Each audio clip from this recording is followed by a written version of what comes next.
പക്ഷേ സ്വർഗത്തിൽ അങ്ങനെയല്ല. നിന്നിട്ട് കുടിക്കേണ്ടവർക്ക് നിന്നിട്ട് കുടിക്കാം, ഇരുന്ന് കുടിക്കേണ്ടവർക്ക് ഇരുന്ന് കുടിക്കാം, ഇഷ്ടം പോലെ കുടിക്കാമെന്ന് മുഹമ്മദുർ റസൂലുള്ളാഹി സ്വല്ലല്ലാഹു അലൈഹി വസല്ലം നമ്മെ പഠിപ്പിക്കുകയാണ്. അല്ലാഹുവിന്റെ ഹബീബായ മുത്തു റസൂലുള്ളാഹി സ്വല്ലല്ലാഹു അലൈഹി വസല്ലം പറയുന്നുണ്ട്, മഹാനായ അബ്ദുല്ലാഹി ഇബ്നു മസ്ഊദ് റളിയല്ലാഹു അൻഹു, മഹാനായ അബ്ദുല്ലാഹി ഇബ്നു മസ്ഊദ് റളിയല്ലാഹു അൻഹു പറയുകയാണ്, ഇന്നി ലഅലമു ആഖിറ അഹ്ലിൻ നാർ ഖുറൂജൻ മിൻഹാ, നരകത്തിൽ നിന്ന് അവസാനം പുറപ്പെടുന്ന ഒരാളെ എനിക്കറിയാം. താൻ ചെയ്ത തിന്മകളെല്ലാം, താൻ ചെയ്ത പാപങ്ങളെല്ലാം എല്ലാം അനുഭവിച്ച് നരകത്തിൽ ഇങ്ങനെ കത്തിക്കരിഞ്ഞുകൊണ്ട് അവസാനമായി സ്വർഗത്തിലേക്ക് കടന്നു വരുന്ന ഒരാളെ എനിക്കറിയാമെന്ന് മുഹമ്മദുർ റസൂലുള്ളാഹി സ്വല്ലല്ലാഹു അലൈഹി വസല്ലം സ്വർഗത്തെക്കുറിച്ച് പറയുമ്പോൾ നരകത്തിന്റെ ഭയാനകത ഒന്നും കൂടി മനസ്സിലാക്കണ്ടേ. എന്താണ് നരകമെന്ന് പറഞ്ഞാൽ? നരകത്തിന്റെ ഏറ്റവും ചെറിയ ശിക്ഷ, ഏറ്റവും ചെറിയ ശിക്ഷ നരകത്താലുള്ള തീയിന്റെ ഒരു ചെരുപ്പ് അല്ലാഹു ധരിക്കാൻ പറയുമെന്ന്. തീനാലുള്ള ചെരുപ്പ് അല്ലാഹു ധരിപ്പിക്കും.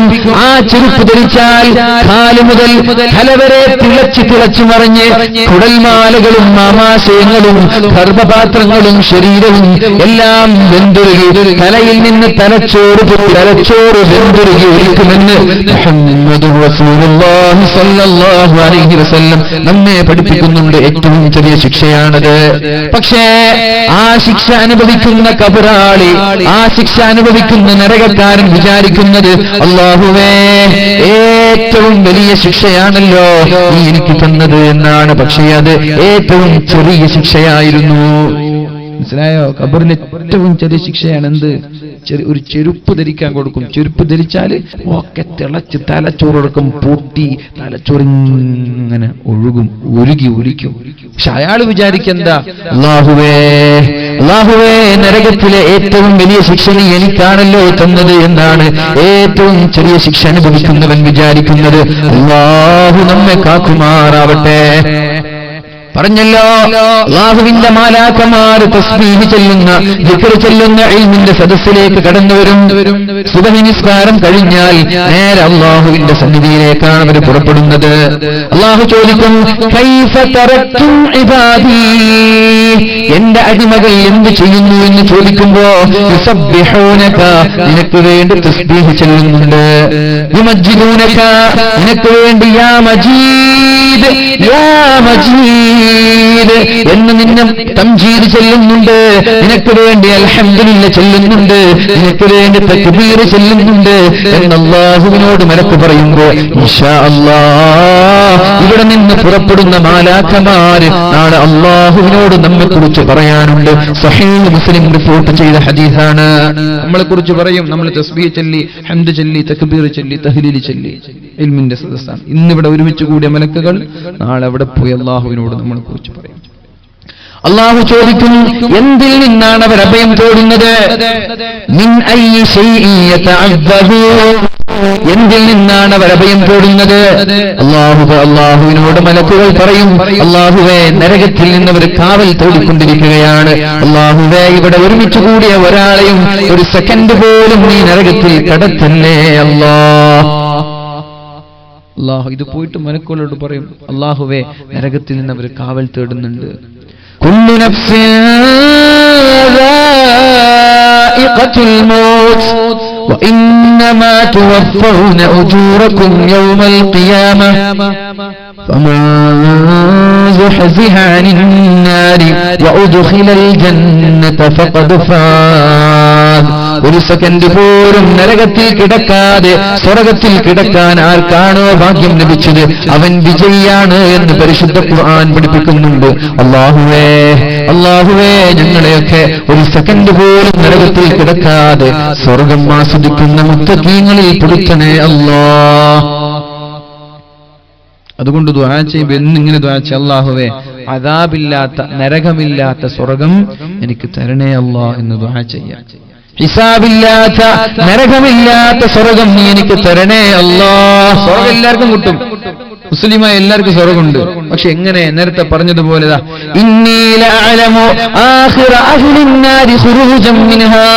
നരകക്കാരൻ അവസാനമായി നരകത്തിൽ നിന്ന് പുറപ്പെടുന്ന ഒരാളെ എനിക്കറിയാം. വർഷങ്ങളോളം നരകത്തിന്റെ ശിക്ഷയിൽ കത്തിജ്വലിക്കുന്ന തീക്കുണ്ടാരത്തിൽ കിടന്നു വെന്തിരുകി അവസാനം ദുനിയാവിൽ ചെയ്ത തിന്മകളെല്ലാം അള്ളാഹു കഴുകിക്കളഞ്ഞ ശേഷം അയാളെ സ്വർഗത്തിലേക്ക് കൊണ്ടുപോവുകയാണ്.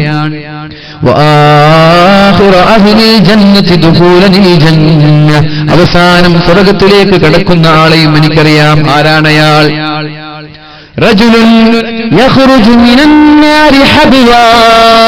നരകത്തിൽ നിന്ന് ഇഴഞ്ഞുകൊണ്ടാണ് അയാൾ സ്വർഗത്തിലേക്ക് കടന്നു വരിക. നരകത്തിന്റെ വേദനാജനകമായ കൈപ്പേറിയ അനുഭവങ്ങളെ സഹിച്ച ശേഷം ഇഴഞ്ഞിഴഞ്ഞിഴഞ്ഞയാൾ കടന്നു വരും. അപ്പോഴാണ് അല്ലാഹു അയാളെ വിളിക്കുന്നത്, വേഗം പോയിട്ട് സ്വർഗത്തിൽ പ്രവേശിച്ചോ.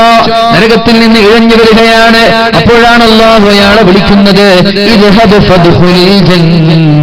വേഗം സ്വർഗത്തിലേക്ക് പോയിക്കോ എന്ന് പറയുമ്പോ ആ സഹോദരൻ സന്തോഷത്തോടെ ആഹ്ലാദത്തോടെ സ്വർഗത്തിലേക്ക് ഓടിപ്പോകുമ്പോൾ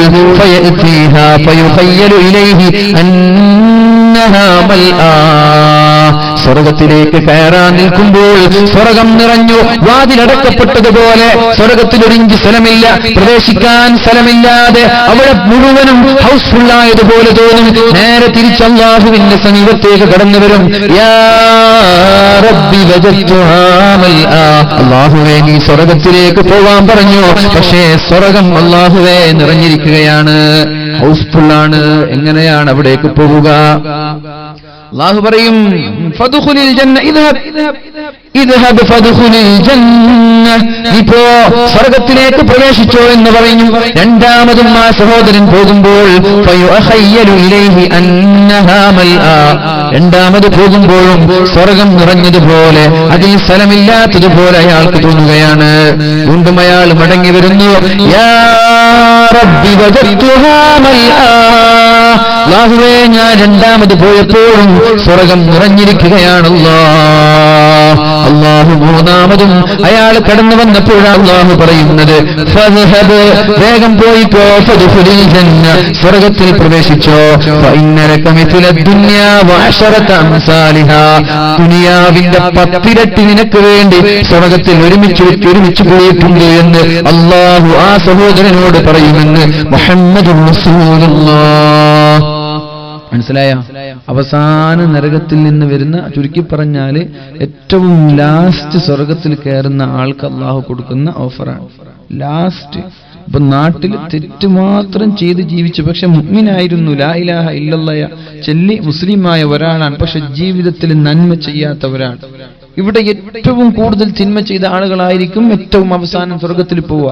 അയാൾക്ക് അള്ളാഹു കൊടുക്കുന്നത് എന്തെന്നറിയോ? അപ്പൊ നിങ്ങൾ ആലോചിക്കണം, ആദ്യം പോകുന്ന ആളുകൾക്ക് കിട്ടാനുള്ള ഓഫർ എന്ത്?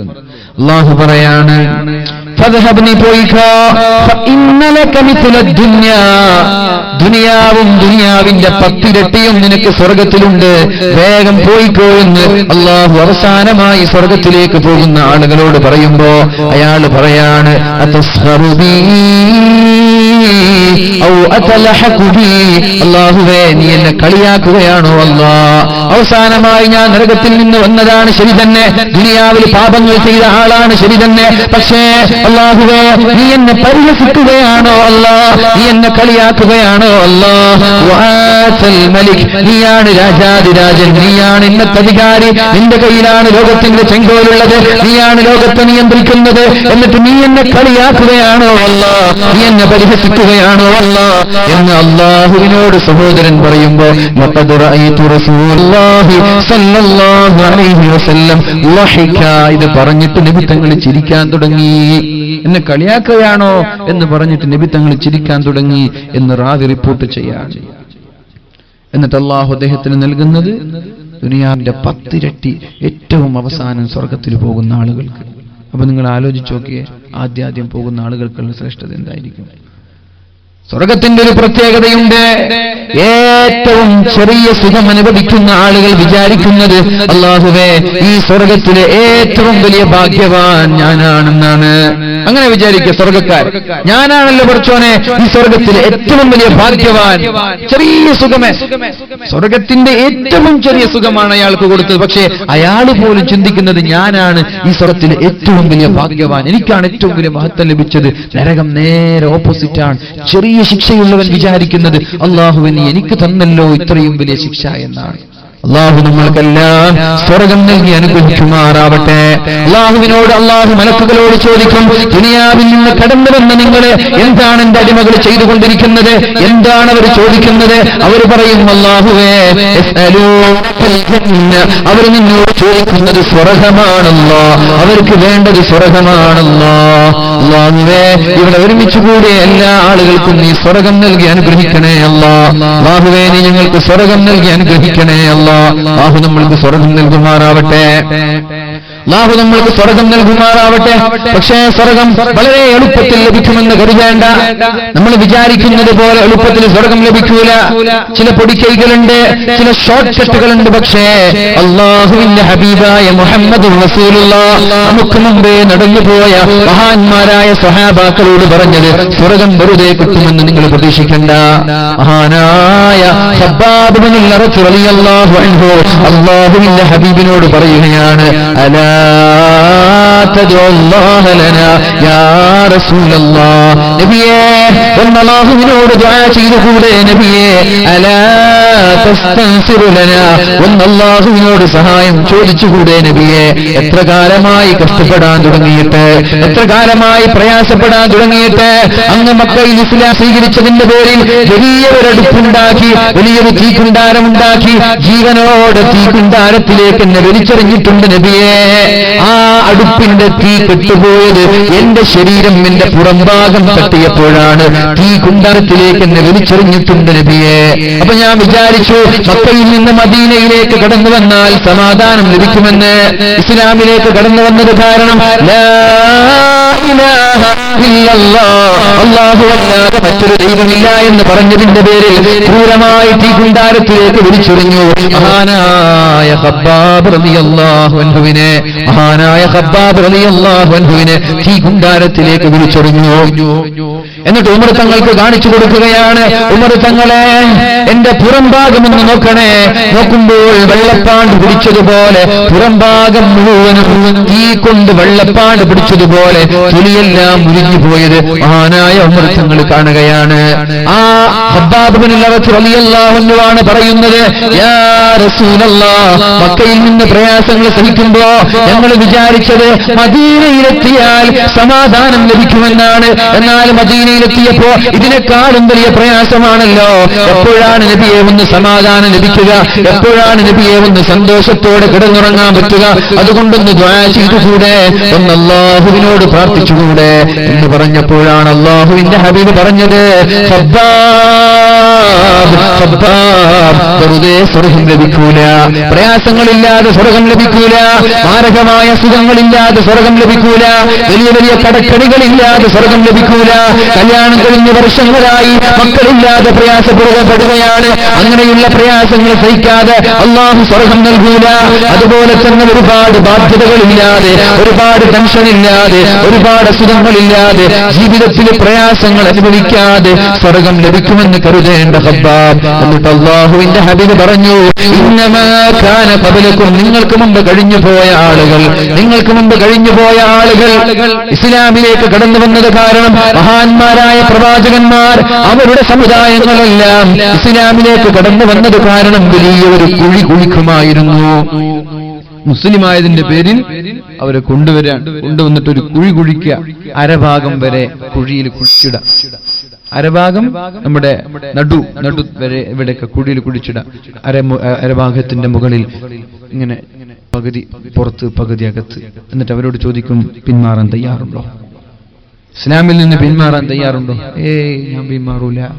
ഞാൻ പിന്മാറൂല. ലാ ഇലാഹ ഇല്ലല്ലാഹ്, അല്ലാഹുവിനെ അല്ലാതെ വേറെ ഒരു ദൈവത്തെയും ഞാൻ വിശ്വസിക്കൂല എന്ന് പറയുമ്പോ വലിയ ഒരു ഈർച്ചവാൾ കൊണ്ടുവന്നിട്ട് അവരുടെ തലയിൽ വെക്കുമായിരുന്നു. ഈർച്ചവാൾ മരം മുറിക്കുന്ന വലിയ വലിയ ഈർച്ചവാൾ, ആ ഈർച്ചവാൾ കൊണ്ടുവന്ന് അവരുടെ തലയിൽ വെച്ച് അവരോട് ചോദിക്കും, പിന്മാറാൻ തയ്യാറുണ്ടോ? ഇല്ല, ഞങ്ങൾ പിന്മാറൂല, ഞങ്ങൾക്ക് അല്ലാഹുവാണ് വലുത്, ഞങ്ങൾക്ക് അല്ലാഹുവാണ് വലുത്, ഞങ്ങളുടെ പ്രവാചകനാണ് വലുത്, ഞങ്ങൾ ഒരിക്കലും പിന്മാറൂല എന്ന് പറയുമ്പോ രണ്ട് ഭാഗത്തു നിന്ന് ഈർച്ചവാളെടുത്ത് തലയുടെ മധ്യത്തിൽ ഇങ്ങനെ മരം മുറിക്കുന്നത് പോലെ ഇങ്ങനെ ആഞ്ഞു മുറിക്കുമായിരുന്നു.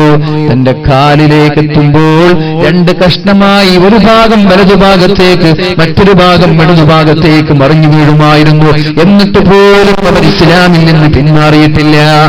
ഇങ്ങനെയുള്ള കഷ്ടപ്പാട് സഹിക്കാതെ വെറുതെ സ്വർഗത്തിലേക്ക് പോകാൻ പറ്റുമെന്ന് കരുതിയോ ഖബ്ബാബ്? സ്വർഗം ലഭിക്കണമെങ്കിൽ പ്രയാസങ്ങൾ അനുഭവിക്കേണ്ടി വരും. മരം കോച്ചുന്ന തണുപ്പിൽ രാവിലെ എണീറ്റ് സുബഹി നിസ്കാരത്തിന് വേണ്ടി കുളിക്കേണ്ടി വരും. സുബഹി നിസ്കാരത്തിന് വേണ്ടി മരം കോച്ചുന്ന തണുപ്പിൽ പല്ലൊക്കെ ഇങ്ങനെ കിടുകിടാ വിറക്കുകയാണ്. ഹൗലിന്റെ വെള്ളമാണെങ്കിൽ തണുത്ത് ഐസ് പോലെ, ഐസിന്റെ കട്ട പോലെ തണുത്തുറച്ചു നിൽക്കുകയാണ്. അങ്ങനെയുള്ള സമയങ്ങളിൽ വളരെ തണുപ്പുള്ള ശക്തമായ മരം കോച്ചുന്ന തണുപ്പിൽ അല്ലാഹുവിന് വേണ്ടി ബാത്റൂമിൽ ചെന്ന് കുളിക്കേണ്ടി വരും. ഇതൊന്നും സഹിക്കാതെ അല്ലാഹു സ്വർഗം നൽകാൻ പോകുന്നില്ല. ഇതൊക്കെ സഹിച്ചാലേ സ്വർഗമുള്ളൂ. എന്താ വിചാരിച്ചത്? വെറുതെ സ്വർഗം ലഭിക്കുമെന്ന് കരുതിയോ? എന്നിട്ട് അല്ലാഹുവിന്റെ ഹബീബായ മുഹമ്മദ് റസൂലുള്ളാഹി സ്വല്ലല്ലാഹു അലൈഹി വസല്ലമ തങ്ങൾ ആ ഖബ്ബാബ് റളിയല്ലാഹു അൻഹുവിനോട് പറയുകയാണ്, ഖബ്ബാബ്, ഇതുപോലെ തന്നെ ഇസ്ലാമിൽ വിശ്വസിച്ചത് കാരണം, മുസ്ലിമായത് കാരണം ഒരാളെ കൊണ്ടുവന്നിട്ട് ഇസ്ലാമിൽ നിന്ന് പിന്മാറാൻ പറഞ്ഞപ്പോ ഞാൻ പിന്മാറൂല എന്ന് പറഞ്ഞതിന്റെ പേരിൽ നല്ല മൂർച്ചയുള്ള ഇരുമ്പിന്റെ ചീർപ്പ് കൊണ്ടുവരുമായിരുന്നു. തലവാർന്നെടുക്കുന്നത് പോലെ മൂർച്ചയുള്ള ഇരുമ്പിന്റെ ചീർപ്പ് കൊണ്ടുവരുമായിരുന്നു. എന്നിട്ടോ ഇസ്ലാമിൽ നിന്ന് പിന്മാറുമോ?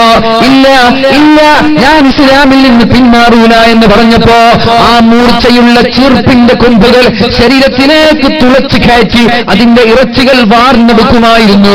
തലയിൽ നിന്ന് പേന് വാർന്നെടുക്കുന്നത് പോലെ മനുഷ്യന്മാരുടെ ശരീരത്തിൽ നിന്ന് പച്ച ഇറച്ചി വാർന്നെടുക്കുമായിരുന്നു. എന്നിട്ട് അവരോട് ചോദിക്കും, പിന്മാറാൻ തയ്യാറുണ്ടോ?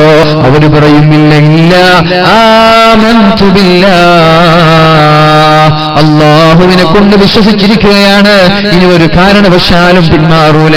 അപ്പോഴേക്കും കൈകളിൽ നിന്ന് ഇറച്ചിയെല്ലാം വാർന്നെടുത്തു. അവസാനം ഒരസ്ഥികൂടം പോലെ കൈയിന്റെ എല്ല് മാത്രം ബാക്കിയായി. ശരീരം മുഴുവനും ഇറച്ചി കഷ്ണങ്ങൾ വാർന്നെടുത്തു. ഒരു സ്കെൽറ്റൻ ബോഡി മാത്രം ബാക്കിയായി. എന്നിട്ട് പോലും അവർ ഇസ്ലാമിൽ നിന്ന് പിന്മാറാൻ തയ്യാറായിട്ടില്ല. ഇതുപോലെ പ്രയാസങ്ങൾ സഹിക്കാതെ ഖബ്ബാബേ, സ്വർഗം പ്രതീക്ഷിക്കണ്ട എന്ന് ശഫീഉനാ റസൂലുള്ളാഹ്. അപ്പൊ പ്രയാസങ്ങളുള്ള ആളുകൾ വലിയ ഭാഗ്യവാന്മാരാണ്. നിങ്ങൾ വിചാരിക്കും, എനിക്ക് അല്ലാഹുവിനോട് ദേഷ്യമുള്ളത് കൊണ്ടാണ് അല്ലാഹു ഇങ്ങനെ പരീക്ഷിക്കുന്നത്. ജോലിയില്ലാതെ മക്കൾ ഇങ്ങനെ കഷ്ടപ്പെടുക, ഭർത്താവിന് ജോലിയില്ല, ഭക്ഷണം കഴിക്കാൻ തന്നെ പ്രയാസപ്പെടുന്ന 100 കണക്കിന് വീടുകൾ നമ്മുടെ നാട്ടിലുണ്ടെങ്കിൽ ആ കഷ്ടപ്പാടുകൾ അനുഭവിക്കുന്ന വീട്ടുകാരോട് എനിക്ക് പറയാനുള്ളത്, നിങ്ങൾക്ക് സ്വർഗത്തിലേക്കുള്ള വഴി അല്ലാഹു എളുപ്പമാക്കുകയാണ്.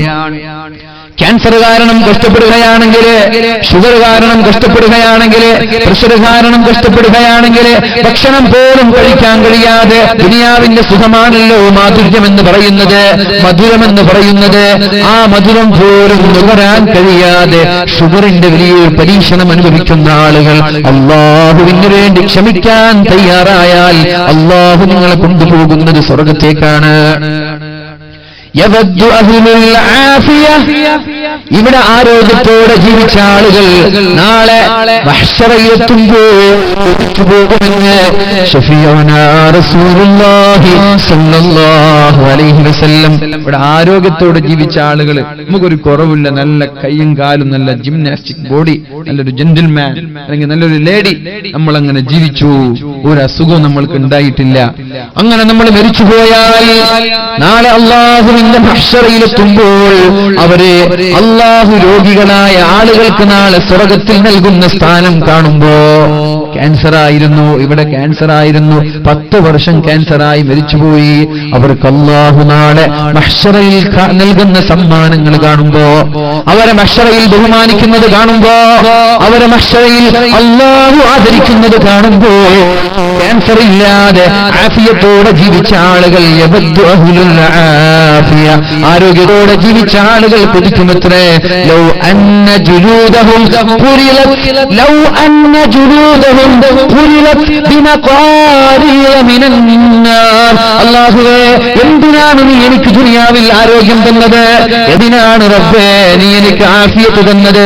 നിനക്ക് ദുനിയാവിൽ വെച്ചിട്ട് തീനാനുള്ള കത്രികകൾ കൊണ്ട് എന്റെ ശരീരം കഷ്ണിച്ചു മുറിച്ച് കഷ്ണമാക്കാമായിരുന്നില്ല റബ്ബേ. എനിക്ക് എന്തിനാണ് ആഫിയത്ത് തന്നത്? ഇത്രമാത്രം ഓഫറുകള്, ഇത്രമാത്രം സമ്മാനങ്ങള്, ഇത്രമാത്രം സ്ഥാനമാനങ്ങള് നീ സ്വർഗീയ ലോകത്ത്, പാരത്രിക ലോകത്ത് രോഗികൾക്ക് നൽകുന്നുണ്ടെങ്കിൽ എന്തേ റബ്ബേ എനിക്ക് നീ നാളെ, എനിക്ക് നീ ദുനിയാവിൽ രോഗം തരാത്തത്?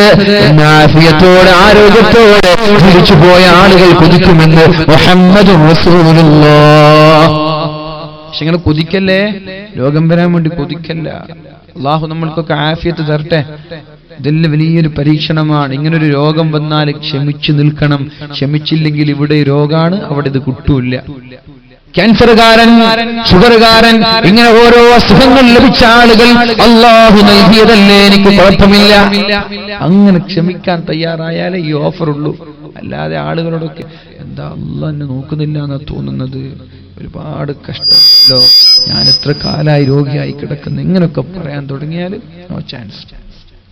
മഹാനായ സിദ്ദീഖുൽ അക്ബർ റളിയല്ലാഹു അൻഹുവിനെ സലാം പറയാൻ അല്ലാഹു ജിബ്രീൽ അലൈഹിസ്സലാമിനെ നബി തങ്ങളുടെ സമീപത്തേക്ക് പറഞ്ഞേക്കുകയാണ്.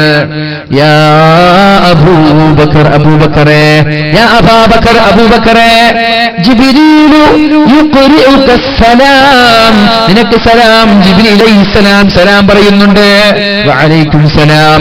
എന്നിട്ട് അല്ലാഹുവിന്റെ ഹബീബ് പറഞ്ഞു, അല്ലാഹു ചോദിക്കുകയാണ്, സിദ്ദീഖേ, നിന്റെ അസുഖം ഭേദപ്പെട്ടോ, നിന്റെ അസുഖം ശിഫയായോ എന്ന് അള്ളാഹു ചോദിക്കാൻ പറഞ്ഞിട്ടുണ്ട്. നിനക്ക് എന്ത് അസുഖമായിരുന്നു സിദ്ദീഖ് ഉണ്ടായിരുന്നത് എന്ന് അള്ളാഹു ചോദിക്കാണ് സിദ്ദീഖ് തങ്ങളോട്. നബിയേ, 8 വർഷത്തോളമായി എന്റെ അണപ്പല്ല് അസഹനീയമായ വേദനയായിരുന്നു നബിയേ, എന്റെ അണപ്പല്ലിൽ വല്ലാത്ത വേദനയുണ്ടായിരുന്നു നബിയേ, അസഹനീയമായ സഹിക്കാൻ പറ്റാത്ത വേദന എന്റെ അണപ്പല്ലിൽ ഉണ്ടായിരുന്നു നബിയേ എന്ന് പറഞ്ഞപ്പോ അല്ലാഹുവിന്റെ ഹബീബ് ചോദിച്ചോ, അല്ല സിദ്ദീഖേ, എന്നോടത് പറയാമായിരുന്നില്ലേ? എന്നോട് പറഞ്ഞൂടായിരുന്നോ? പല്ലുവേദന എന്റെ നിഴലായി തണലായി എന്റെ കൂടെ നടക്കുന്ന നിനക്ക് എന്നോടൊരു കാര്യം സൂചിപ്പിക്കാമായിരുന്നില്ലേ? അപ്പോഴാണ് സിദ്ദീഖ് തങ്ങൾ പറഞ്ഞത്, കൈഫ അസ്തകീ അനിൽ ഹബീബി ഇലൽ ഹബീബ്. നബിയേ, എന്റെ സ്നേഹിതനായ അല്ലാഹു എനിക്ക് തരുന്ന രോഗത്തെ ഞാൻ എങ്ങനെയാണ് മറ്റൊരു സ്നേഹിതനോട് പറഞ്ഞു കൊടുക്കുക? എനിക്ക് പടച്ചോൻ തന്ന രോഗം, അള്ളാഹുവിന്റെ സ്നേഹിതനാണ്, ആ സ്നേഹിതൻ തന്ന ഒരു രോഗം മറ്റൊരു സ്നേഹിതനോട് ഞാൻ എങ്ങനെയാണ് നബിയെ പറഞ്ഞു കൊടുക്കുക? ഇതാണ് രോഗം വരുമ്പോൾ നമ്മൾ ചെയ്യേണ്ടത്. നാട്ടുകാരോടൊക്കെ പറഞ്ഞു നടക്കണ്ട. ഫോൺ വിളിച്ചിട്ട് ഗൾഫിലേക്കും നാട്ടിലേക്കും കണ്ട ആളുകളോടൊക്കെ എങ്ങനെയാണ്, സുഖാണോ? എന്ത് സുഖം, എന്ത് സുഖം, നടക്കാൻ കഴിയുന്നില്ല, നടുവേദന, നിസ്കരിക്കാൻ കഴിയുന്നില്ല, തിന്നാൻ കഴിയുന്നില്ല, ഉറക്കില്ല, പറയണ്ട. അത് പടച്ചവനോട് പറയും. എന്തിന് നാട്ടുകാരോട് പറയുന്നത്? അവർ ശിവ തരുമോ? അവർ സുഖം തരുമോ? ഏതെങ്കിലും ഒരു നാട്ടുകാർ ഇന്ന് വരെ സുഖം തന്നിട്ടുണ്ടോ? അവർക്ക് സന്തോഷം, മാഷാ എനിക്ക് അതന്നെ വേണം, നീ ചെറുപ്പത്തിൽ എന്തൊക്കെ കളിച്ച് എനിക്ക് അത് വേണം, ഇത് മാത്രം പോരാ, ഇതിനപ്പുറം വേണം പ്രാർത്ഥിച്ചിട്ട് അവർ പോവാ. അതുകൊണ്ട് നാട്ടുകാരോട് പറയാൻ നിൽക്കണ്ട, അള്ളാഹുവിനോട് പറയും. അള്ളാഹുവിനോട് പറഞ്ഞാൽ ഇൻഷാ അല്ലാഹ് നാളത്തെ സ്വർഗം നമ്മൾക്കുള്ളതാണ്. അള്ളാഹു നൽകുമാറാവട്ടെ. പനി പിടിച്ച് പിറുപിറുത്തുകൊണ്ടിരിക്കുന്ന ഒരു സഹാബി വനിതയുടെ സമീപത്തേക്ക് അള്ളാഹുവിന്റെ ഹബീബ് കടന്നു വരുമ്പോൾ പിറുപിറുക്കാൻ, ഹലാക്കിന്റെ പനി അങ്ങനെ പറയാ. നമ്മൾ പറയില്ലേ ഹലാക്കിന്റെ പനി, ഹലാക്കിന്റെ ഔലങ്കഞ്ഞല്ലേ, ഹലാക്കിന്റെ പനിയാണ്, ഹലാക്കിന്റെ പനി, ഒരു ശത്തപ്പനി, എന്ത് പനി പഠിച്ചോനെ എന്നൊക്കെ പറഞ്ഞിട്ട് ഇങ്ങനെ പിറുപിറുക്കാണ് ഒരു സ്വഹാബി വനിത. അപ്പോഴാണ് അല്ലാഹുവിന്റെ ഹബീബായ മുഹമ്മദുർ റസൂലുള്ളാഹ്, അല്ലാഹുവിന്റെ ഹബീബ് അവിടേക്ക് കടന്നു വരുന്നത്. നബിതങ്ങൾ ചോദിച്ചു, മാലകി തുസഫീൻ, എന്തിനാണ് ഇങ്ങനെ പിറുപിറുക്കുന്നത് നബിയേ? അൽ ഹുമ്മ ലാ ബാറകല്ലാഹു ഫീഹാ, ഒരു ചാത്ത പനിയാണ് നബിയേ, ഒരു ഹലാക്കിന്റെ പനിയാണ് നബിയേ. നബിതങ്ങൾ പറഞ്ഞു, ലാ തസുബ്ബിൽ ഹുമ്മ, പനിയെ ചീത്ത പറയരുത്, രോഗത്തെ ചീത്ത പറയരുത്, തലവേദനയെ ചീത്ത പറയരുത്, പല്ലുവേദനയെ ചീത്ത പറയരുത്, നടുവേദനയെ ചീത്ത പറയരുത്, അസുഖങ്ങൾ ഉണ്ടായാൽ ചീത്ത പറയരുത്, കുറ്റം പറയരുത്. കാരണം ഫഇന്നൽ ഹുമ്മ, ഒരു പനി നമ്മളിലേക്കുണ്ടായാൽ ഒരു മരത്തിൽ നിന്ന് ഇലകൾ കൊഴിഞ്ഞു വീഴുന്നത് പോലെ നമ്മുടെ ശരീരത്തിലെ പാപങ്ങൾ അല്ലാഹു പുറത്തു തരുമെന്ന് മുഹമ്മദുർ റസൂലുള്ളാഹ്. ഒരു മരത്തിന്റെ ഇലകൾ വീഴുന്നത് പോലെ ഒരു പനി വന്നാൽ പാപങ്ങൾ മുഴുവൻ ഇങ്ങനെ വീണിപ്പോ. ഒരു തലവേദന വരുമ്പോൾ തെറ്റില്ലാതാവും. കുറെ രോഗം ഉണ്ടായാൽ മരിക്കുമ്പോൾ ഒരു അസുഖം, ഒരു തെറ്റുണ്ടാവൂല. റസൂലുള്ളാഹി സ്വല്ലല്ലാഹു അലൈഹി വസല്ലം പറഞ്ഞല്ലോ, അല്ലാഹുവിനൊരു അടിമയെ ഇഷ്ടപ്പെട്ടാൽ, അല്ലാഹു ഒരാളെ സ്നേഹിച്ചാൽ, അല്ലാഹു ഒരാൾക്ക് സ്വർഗ്ഗത്തിൽ ഉന്നതമായ സ്ഥാനം നൽകാൻ അല്ലാഹു തീരുമാനിച്ചാൽ, വലം യബ്ലുഗ് ബിഅമലിഹി, പക്ഷേ അയാൾ നിസ്കാരം കൊണ്ടോ നോമ്പ് കൊണ്ടോ സകാത്ത് കൊണ്ടോ സദഖ കൊണ്ടോ ഖുർആൻ കൊണ്ടോ അയാൾ അല്ലാഹു ഉദ്ദേശിച്ച സ്ഥാനത്തേക്ക് എത്തിപ്പെട്ടില്ല. ഇന്നലിൽ ജന്നതി മിഅത് ദറജ, സ്വർഗ്ഗത്തിന് 100 തട്ടുണ്ട്, സ്വർഗ്ഗത്തിന് 100 തട്ടുണ്ട്. 8 കവാടങ്ങളും 100 തട്ടുകളുമാണ് സ്വർഗ്ഗത്തിനുള്ളത്. ഒരു കവാടത്തിന്റെ ഇടയിൽ 500 വർഷത്തെ വഴി ദൂരമുണ്ട് എന്ന് ശഫീഉനാ റസൂലുള്ളാഹ്. 8 കവാടം, 8 വാതിൽ, ആ വാതിൽ ഒരു വാതിലിന്റെയും മറ്റേ വാതിലിന്റെ ഇടയിൽ 500 വർഷത്തിന്റെ ദൈർഘ്യമുണ്ട്. ചില ഹദീസ് കാണാം മക്കയുടെയും ബസ്രയുടെ ഇടയിലുള്ള ദൂരമുണ്ട്. ഒത്തിരി വിശാലായിരിക്കും സ്വർഗം എന്ന് പറഞ്ഞാൽ നമ്മൾ വിചാരിച്ച ആകെ ഒരു ഫ്ലാറ്റ് പോലെ അല്ല ഈ സ്വർഗം എന്ന് പറഞ്ഞാൽ. 100 തട്ടുള്ള ബുർജ് ഖലീഫ അല്ല സ്വർഗം എന്ന് പറഞ്ഞാൽ. നമുക്ക് വേഗം 100 തട്ട് എന്ന് പറയുമ്പോൾ ഇത് ബുർജ് ഖലീഫ തന്നെ അങ്ങനെ തോന്നുക. അല്ലല്ല, ബുർജ് ഖലീഫ അല്ല. ബുർജ് ഖലീഫന്റെ ഒരു ഡോറും 2 ഡോറും തൊട്ടടുത്താണ്. പക്ഷേ ഇത് 500 വർഷമൊക്കെ 100 വർഷമൊക്കെ സഞ്ചരിക്കേണ്ട ദൈർഘ്യം ഈ 2 ഡോറിന്റെ ഇടയിലുണ്ടെന്നാണ്. അല്ലാഹു റബ്ബ് സുബ്ഹാനഹു വ തആല സ്വർഗ്ഗത്തിലേക്ക് കടന്നു പോകാൻ നമ്മൾക്കൊക്കെ തൗഫീഖ് നൽകുമാറാവട്ടെ.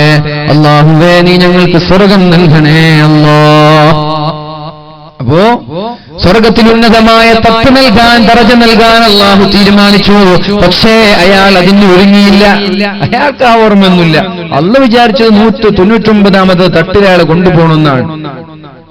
പക്ഷെ അയാൾ അതിനുള്ള ഒരുക്കങ്ങൾ, അയാൾ ഇങ്ങനെ ബടായും പറഞ്ഞ് നടക്ക, നാട്ടില് മടക്കി കുത്തി ഇങ്ങനെ തുമ്മാൻ ഇങ്ങനെ വിട ഇങ്ങനെ നടക്കന്നെ.